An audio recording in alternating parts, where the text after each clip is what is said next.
Come here, little one. Crawl. Rosie crawled toward her mommy. Why was she crawling?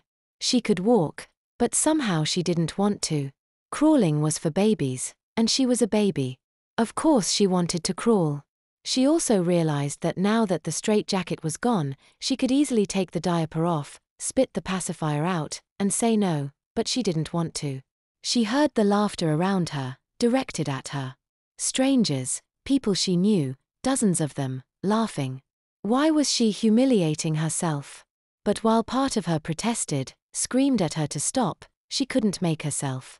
She pouted, almost in tears from the humiliation, but kept crawling. Good baby, her mommy said. The words filled her with warmth, making her happier than she had been for a long time. She took the Rose's hands. Up, up, up. Rosie stood up instinctively. Do you want to speak? Rosie tried to say something, but the pacifier stopped her. She could spit it out, she realized, she wasn't a baby. But at the same time, she didn't want to. Samantha smiled as if she had won an important bet. Good baby, she said. She grabbed the pacifier and took it out. Now, what are you? I a baby Giwel, Rosie said, as surprised at her own childish, lisping voice as she was at the answer. Why would she say that? She wanted to, she realized.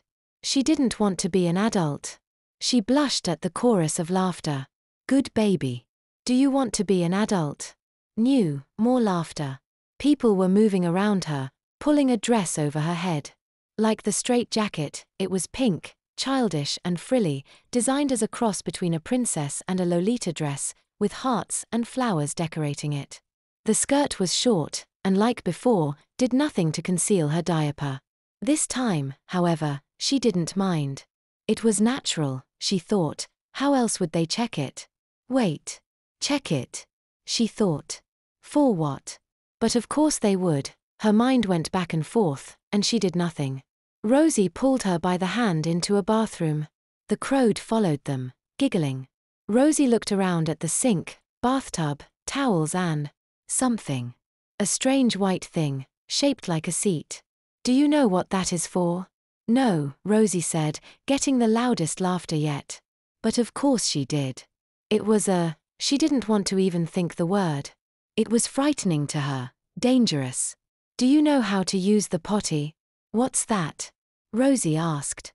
Again, she knew, but she didn't want to, and the thought was frightening. Good baby. The warmth and happiness again. Now, I am going to feed you your supper. It's a bottle of baby mush and milk, and it will help you fill your pampers like a little baby. Okay. Rosie nodded. Something about that was wrong. Was it about filling her pampers? But that was what they were for, wasn't it? Part of her screamed no, but she couldn't think of why. She was pulled back into the living room and sat on her mommy's lap. She put the tip of a bottle in Rose's mouth, and she suckled easily. Good baby. Now remember, this will make you use your pampers.